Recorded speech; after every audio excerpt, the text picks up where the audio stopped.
اللہ الرحمن الرحیم اللہم صلی علی سیدنا و مولانا محمد بارک وسلم صلاۃ و سلاما علیک یا رسول اللہ صلی اللہ تعالی علیہ وآلہ وسلم۔ آج درس قرآن کے سلسلے میں سورہ بقرہ کی آیت نمبر 49 اس سے متعلق کچھ دیر بات کریں گے۔ اس آیت سے لے کر آگے چند آیت تک 10 ایسی باتوں کا ذکر اللہ نے فرمایا ہے جو بنی اسرائیل پر اللہ تعالی نے اپنا فضل اور انعام فرمایا۔ اس آیت میں جو ابتدائی طور پر بیان فرمایا، اعوذ باللہ من الشیطان الرجیم، بسم اللہ الرحمن الرحیم، وَإِذْ نَجَّيْنَاكُمْ مِنْ آلِ فِرْعَوْنَ يَسُومُونَكُمْ سُوءَ الْعَذَابِ، اور یاد کرو جب ہم نے تم کو فرعون والوں سے نجات بخشی کہ وہ تم پر برا عذاب کرتے تھے۔ يُذَبِّحُونَ أَبْنَاءَكُمْ، تمہارے بیٹوں کو ذبح کرتے، وَيَسْتَحْيُونَ نِسَاءَكُمْ، اور تمہاری بیٹیوں کو زندہ رکھتے۔ وَفِي ذَلِكُمْ، اور اس میں بَلَاءٌ مِّن رَبِّكُمْ، تمہاری طرف سے سخت، تمہارے رب کی طرف سے بڑی بلا، رب من ربکم عظیم، بڑی بلا تھی یا بڑا عذاب تھا۔ تو اس آیت میں اللہ تعالیٰ نے فرمایا اور یاد کرو، یعنی تم کو اپنے باپ دادا کے حالات کا علم ہے۔ بنی اسرائیل یعنی اولاد یعقوب اپنے باپ دادا کے تعلق سے جانتے تھے، یہ ہر آدمی جانتا ہے۔ آج کل تو علم الانساب، نسب پر لوگ زیادہ دھیان نہیں دیتے ہیں، لیکن پچھلے زمانے میں لوگ نسب کے علم پر بہت زیادہ دھیان دیتے تھے۔ عرب کے اندر خاص طور پر علم الانساب میں بہت سے لوگ ماہر ہوتے تھے کہ وہ صرف اپنے باپ داداؤں کا نسب نہیں بلکہ آس پاس کے قبائل کے انساب کا بھی علم رکھتے تھے، ان کی خوبیاں، ان کی خرابیاں، ان سب کو وہ سمجھتے تھے۔ تاریخ کا علم لوگ رکھتے تھے۔ تو بنی اسرائیل تو اپنے آباء اور اجداد کا علم رکھتے تھے، تو ان سے کہا گیا تمہیں معلوم ہے، بس یاد کرنے کی ضرورت ہے کہ تم جو بھلا رہے ہو اسے بھلاؤ مت، کہ تم پر کیسا کیسا عذاب آیا اور ان عذابوں سے ہم نے تم کو نجات دی۔ تو جس نے تم کو ان عذاب سے نجات دیا اسے مانو، اس کی باتوں کو مانو، ہے نا۔ تو یاد کرو جب ہم نے تم کو فرعون والوں سے نجات دی۔ آج پہلے سمجھ لیتے ہیں کہ فرعون کون ہے۔ یہ فرعون جو ہے مصر کے بادشاہ کا لقب ہوا کرتا تھا، یہ اصل نام اس کا نہیں ہے۔ حضرت موسیٰ سے پہلے بھی کئی ایک فرعون گزرے، تو الگ الگ نام سے الگ الگ زمانے میں بادشاہ گزرے، لیکن ہر زمانے کے بادشاہ کو فرعون کہا جاتا تھا۔ حضرت موسیٰ علیہ السلام کے زمانے میں جو فرعون تھا اس کا نام ولید ابن مصعب ابن ریان تھا، ولید ابن مصعب ابن ریان، یہ اس کا اصلی نام تھا، لیکن فرعون کے لقب کے ساتھ مشہور تھا۔ جیسا کہ حضور کے زمانے میں جو روم کا بادشاہ ہوتا تھا تو اس کو قیصر کہا جاتا تھا، اس کا لقب ہوتا تھا قیصر، نام تو الگ ہوتا تھا لیکن قیصر روم کا بادشاہ، ایران کا جو بادشاہ ہوتا تھا اس کو کسرے ایران کہا جاتا تھا، ایران کا بادشاہ۔ تو فرعون جو ہے مصر کے بادشاہ کا لقب ہوا کرتا تھا۔ حضرت موسیٰ کے زمانے میں جو فرعون تھا، اس فرعون کے تعلق سے بات کریں گے۔ پہلے یہ سمجھ لیجئے کہ حضرت ابراہیم کی اولاد میں حضرت اسماعیل کو عرب کے اندر مکہ شریف میں، جہاں آج زمزم کا کنواں ہے، خانہ کعبہ ہے، ان اطراف میں ان کو لا کے جب چھوڑا، پھر وہ آبادی بڑھی تو ان کی نسل عرب اور اس کے آس پاس کے علاقوں میں پروان چڑھی۔ حضرت یحییٰ ان کو کنعان کا علاقہ دیا، یہ جو فلسطین وغیرہ کا علاقہ ہے یہ سب اسی میں آتا ہے۔ دوسرے بیٹے مدین وغیرہ کو مدین یمن وغیرہ کا علاقہ دیا، تو الگ الگ بیٹوں کو الگ الگ علاقوں میں بسا کے چھوڑ دیا، اور ان کی اولادیں ان علاقوں میں پلی بڑھی اور بہت ہی پھلی پھولی۔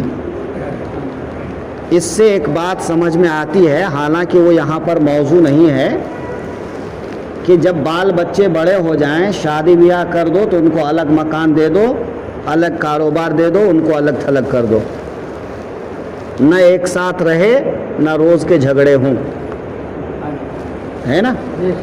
ان کو ان کی زندگی میں جینے دو، کنوارے رہنے تک تم نے اپنے پاس میں رکھا، بہت اچھا کیا۔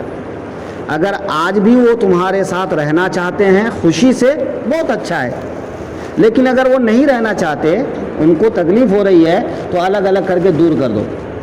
بھائی ہفتے میں 2 دن میں 4 دن میں آؤ، عزت سے ملو جلو، جھگڑا جھنجٹ مت کرو، اچھے سے رہو، یہ قریب میں رہ کے روز جھگڑا مت کرو، ہے کہ نہیں؟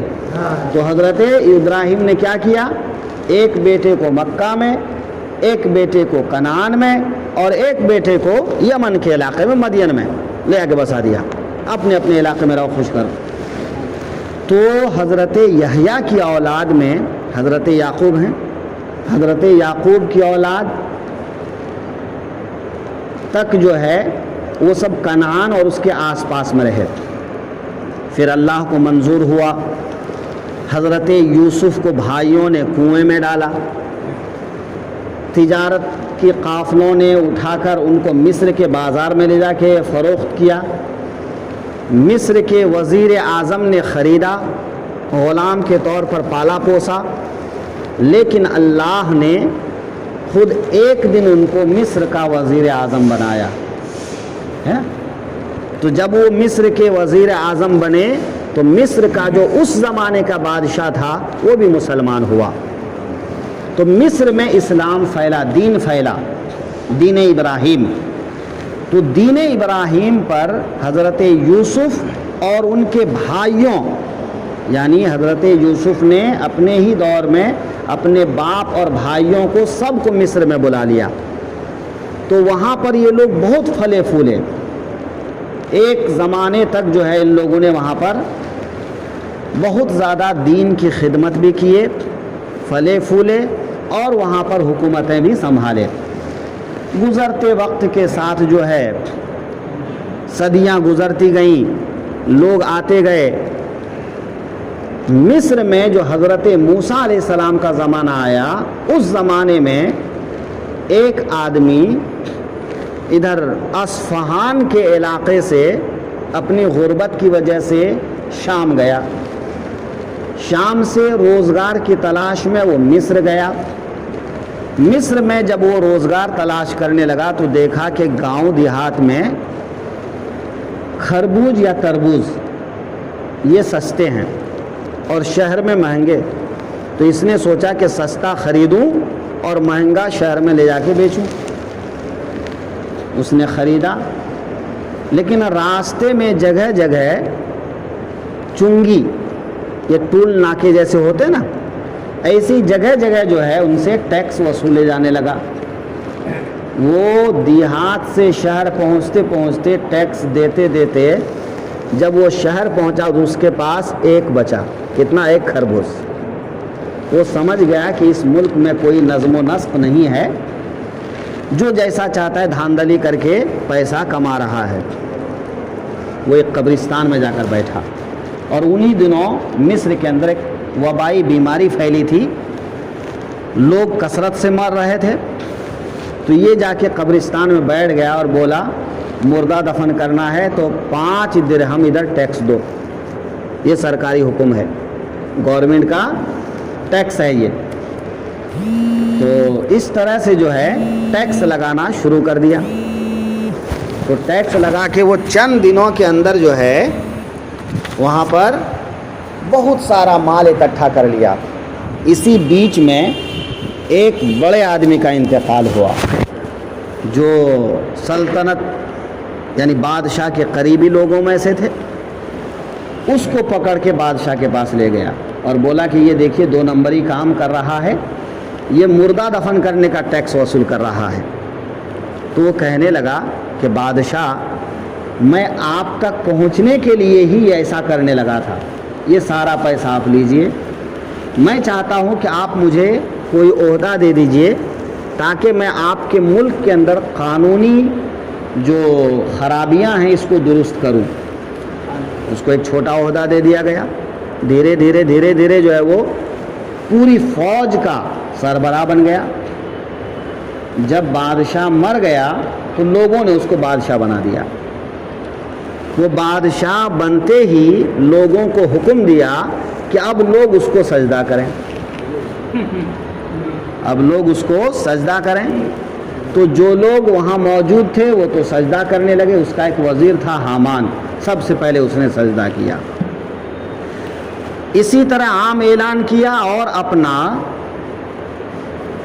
بت بنا کر اس نے جو ہے جگہ جگہ پہ بھیج دیا کہ لوگ اس کو سجدہ کریں، اور وہ کہنے لگا انا ربکم العالی، میں تمہارا بلند و بالا خدا ہوں، خدائی کا دعویٰ کر دیا۔